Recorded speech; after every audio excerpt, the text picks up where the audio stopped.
তোমরা আমাকে রক্ত দাও, আমি তোমাদের স্বাধীনতা দেব। এমন একটি স্লোগান দিয়েই সে সময় প্রত্যেক ভারতীয়ের রক্তে উদ্দীপনা জাগিয়ে তুলেছিলেন নেতাজি সুভাষচন্দ্র বোস।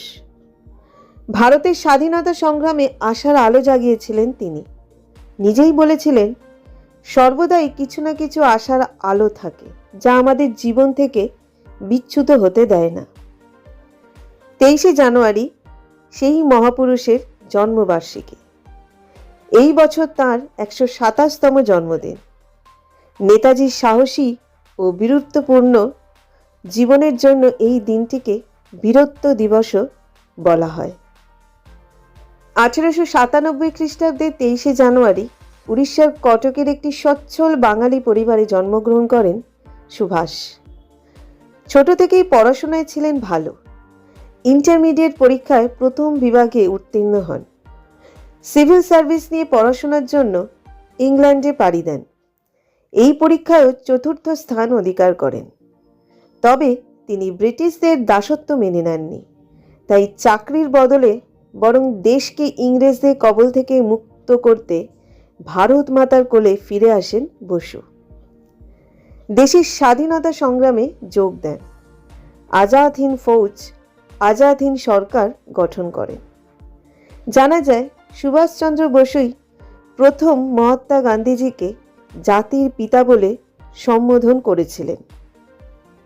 নেতাজি সুভাষচন্দ্র বসু ভারতের স্বাধীনতা সংগ্রামে প্রধান ব্যক্তিত্ব আজও ফিরে আসেননি, কিন্তু তার অমূল্য বাণী বারবার কানে গানে বেজে ওঠে। তিনি একজন মহান বিপ্লবী হিসেবে স্মরণীয় হয়ে আছেন। তার নানান শক্তিশালী উক্তি তরুণদের আশাবাদী থাকতে এবং বিজয়ের জন্য এগিয়ে যেতে অনুপ্রাণিত করতে পারে। সংগ্রাম আমাকে মানুষ করে তুলেছে এবং আত্মবিশ্বাস দিয়েছে, যা আগে আমার ছিল না। জীবনে সংগ্রাম না থাকলে, ভয় না পেলে জীবনের অর্ধেক স্বাদ নষ্ট হয়ে যায়।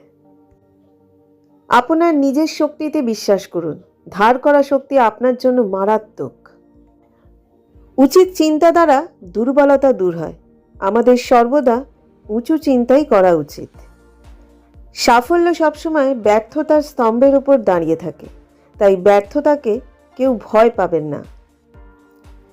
মনে রাখবেন, সবচেয়ে বড় অপরাধ হচ্ছে অন্যায়কে সহ্য করা এবং অন্যায়ের সঙ্গে আপোষ করা। যার পরমানন্দ নেই, সে কখনো মহান হতে পারে না। যারা ফুল দেখে উত্তেজিত হন, তারা কাঁটাও দ্রুত অনুভব করেন। সর্বদাই কিছু না কিছু আশার আলো থাকে, যা আমাদের জীবন থেকে বিচ্যুত হতে দেয় না। যদি কখনো মাথা নত করতে হয়, বীরের মতো মাথা নত করুন।